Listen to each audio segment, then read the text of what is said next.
Estamos celebrando una fiesta preciosa, que es la Natividad de la Virgen María. Claro, como nosotros somos tan folclóricos, nos gusta decirle, feliz cumpleaños, Virgencita, y está bien. Pero eso sería como perdernos la profundidad de esta fiesta.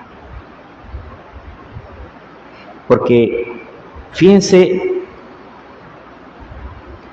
que nos está mostrando la Iglesia cómo Dios va preparando la venida de su Hijo. Cómo Dios quiere que cuando su Hijo venga, llegue a un buen espacio.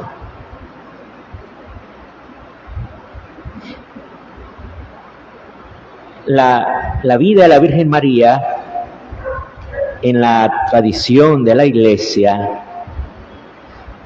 es comparada con la vida de un profeta antiguo, que es la vida de Samuel. No sé si ustedes han oído hablar de Samuel. Samuel, cuya madre justamente se llama Ana. Resulta que Ana no podía tener hijos y Dios le pide que le dé ese hijo y le promete a Dios, y le da ese hijo, se lo va a entregar a él. En la tradición, Ana hace algo similar. Ellos no podían tener hijos con su esposo, y Ana le promete que si tiene, que lo va a entregar en el templo, como lo hizo justo la mamá de Samuel, Ana, y ella Ana también. Entonces, cuando nace María, según la tradición, María es entregada en el templo.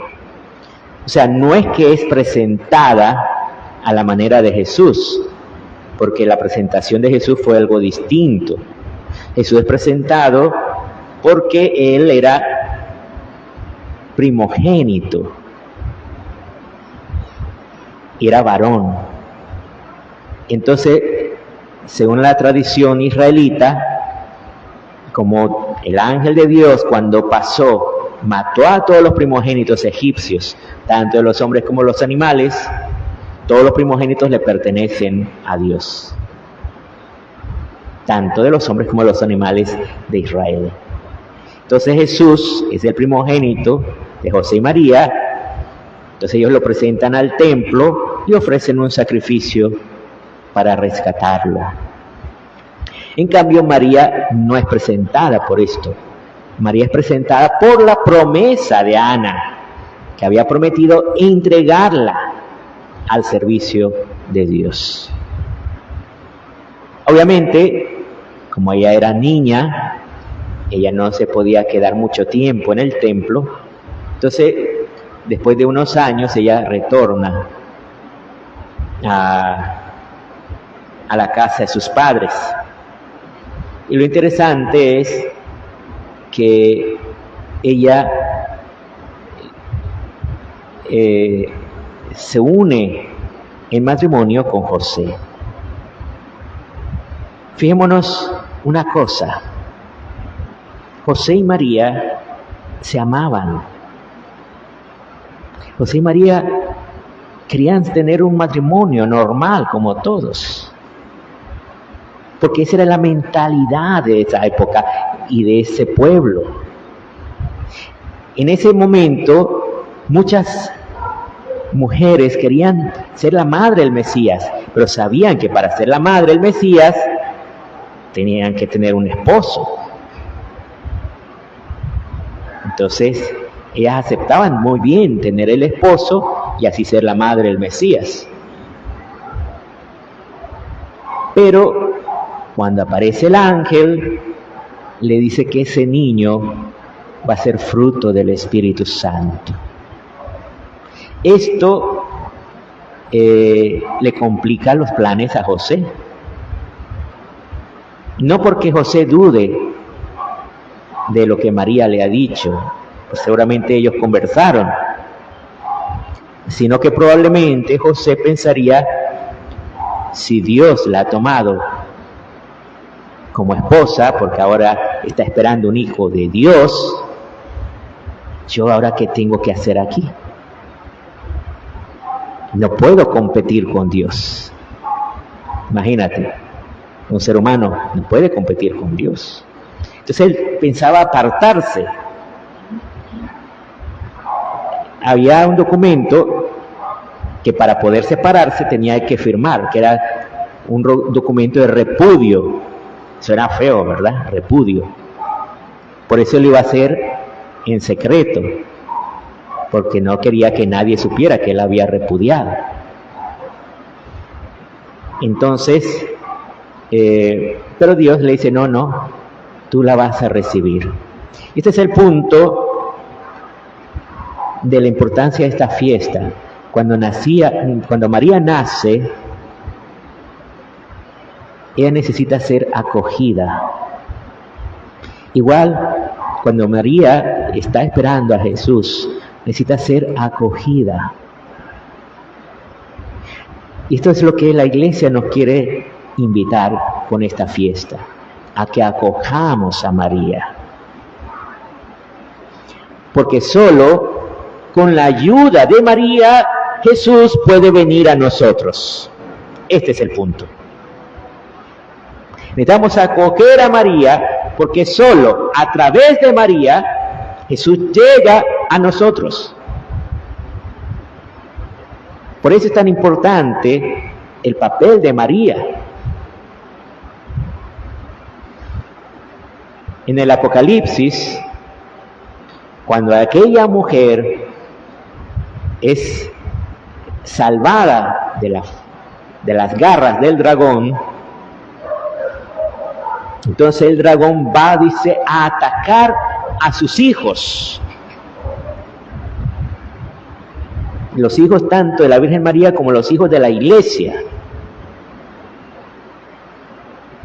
Aquellos, dice, que guardan el testimonio. Aquellos que guardan la palabra de Dios y anuncian y dan testimonio de Jesús. Esto es importante porque la Virgen María siempre va a estar pendiente de nosotros, siempre. Siempre va a querer cuidar de todos sus hijos. Imagínense, desde la época de Santiago Apóstol, cómo va y le anima a Santiago. En la época de la Revolución Francesa, cuando estaban destruyendo la iglesia. Antes de eso, ya el corazón de Jesús se había aparecido, había pedido por favor que se consagren al corazón de Jesús. Se apareció a Santa Margarita María de Alacoque, pero se lo pidió al rey y el rey no hizo caso. Entonces la Virgen María no se apareció pidiendo nada a un rey, porque ya no había rey de todas maneras, sino se aparece a una religiosa y lo que le pide es que se haga una medalla, la medalla que después se llama la medalla milagrosa.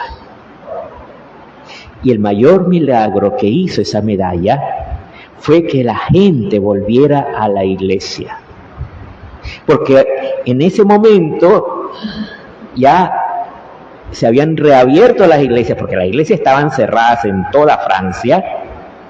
Habían matado un montón de sacerdotes, a casi todos los obispos. Los que no habían matado salieron corriendo, otros estaban celebrando en secreto, como el que le dio la primera comunión a San Juan María Vianney, cuando él tenía sus primeros años de edad, le dieron la primera comunión en secreto, en una casa particular, porque estaban persiguiendo a los sacerdotes. Pero ya cuando empiezan a regresar los sacerdotes a las iglesias, resulta que la gente ya no quería ir a la iglesia. Entonces, la Virgen María le dice a esta mujer, a esta religiosa, por favor que hagan medallas y se las reparten al pueblo.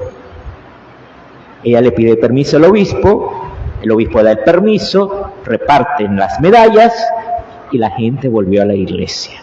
Ese fue el primer milagro de la medalla milagrosa, que la gente volvió a la iglesia en Francia. Es la época en que está San Juan María Vianney en Ars. Por eso encontró ese pueblecito un desastre, porque no había cura, porque a un montón de curas lo habían matado. Entonces él llega allí, ese pueblo es un desastre. Y él empieza a predicar y empiezan a surgir un montón de santos otra vez en Francia. Eso por la obra de María. También en el siglo XX, cuando estaban destruyendo la iglesia en Portugal, se aparece la Virgen María allí en Fátima para levantar la fe. Y así lo ha hecho en muchas partes, aquí también en Cuapa. En el año 80, cuando empezaba el comunismo en nuestra patria, la Virgen María se aparece para animarnos a la oración. ¿Cómo vamos a responder a los engaños del maligno en cualquier punto? En la familia, en la política, en lo que sea. Con la oración. Eso es lo más importante de todo. Con la oración. Sí, hay que predicar, hay que anunciar el evangelio, todo, pero no dejar la oración. Es lo que la Virgen María siempre nos pide. Que sigamos orando y orando especialmente por aquellos que están alejados de Dios.